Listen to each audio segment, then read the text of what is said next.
మాజీ CM KCR camp office పై కాంగ్రెస్ నేతల దాడిని ఖండిస్తున్నామన్నారు బీఆర్ఎస్ నేతలు. యావత్ తెలంగాణపై దాడిగా ప్రజలు భావిస్తున్నారని, సీఎం రేవంత్ రెడ్డి ఫ్యాక్షనిజాన్ని ప్రోత్సహించేలా చేస్తున్నారని మండిపడ్డారు. రేవంత్ రెడ్డి హామీ ఇచ్చిన 6 గ్యారెంటీలు అమలయ్యాయని నిరూపిస్తే హన్మకొండ చౌరస్తాలో ఉరివేసుకుంటామన్నారు.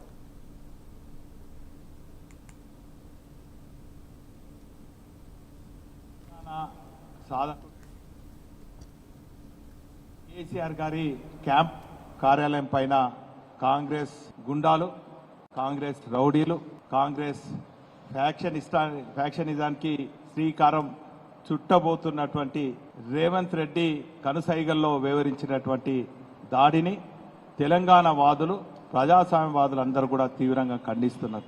ఈరోజు పొరుగు రాష్ట్రంలో ఉన్నటువంటి ఫ్యాక్షన్ రాజకీయానికి తెలంగాణలో పురుడు పోసే విధంగా శ్రీకారం చుట్టిన దాన్ని యావత్ తెలంగాణ ప్రజానికమంతా గమనిస్తున్నారు. ఇటువంటి ఫ్యాక్షనిజానికి అంతం ఎట్లా చేయన్నో తెలంగాణ వాదులకు బాగా తెలుసు. అందులో గతంలో కూడా ఫ్యాక్షన్ రాజకీయాలు ఇక్కడ చేయబోతున్నటువంటి నాయకులకు ఏ గతి అయిందో రేవంత్ రెడ్డి కాంగ్రెస్ గుండాలకు కూడా అదే గతి కాబోతుందన్నటువంటి విషయాన్ని ఈ సందర్భంగా తెలియజేస్తున్నా.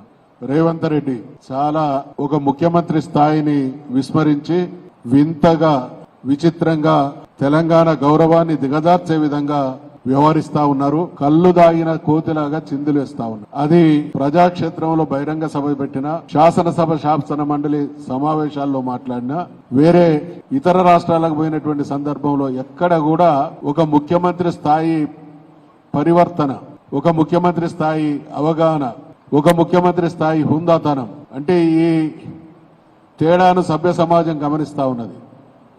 కేసీఆర్ గారు ఉద్యమ నాయకుడిగా ఉన్న రోజులు కావచ్చు, కేసీఆర్ గారు ముఖ్యమంత్రిగా కొనసాగినటువంటి రోజులలో తెలంగాణ అంటే యావత్ దేశంలో ఒక గౌరవం, ఒక విశ్వాసం.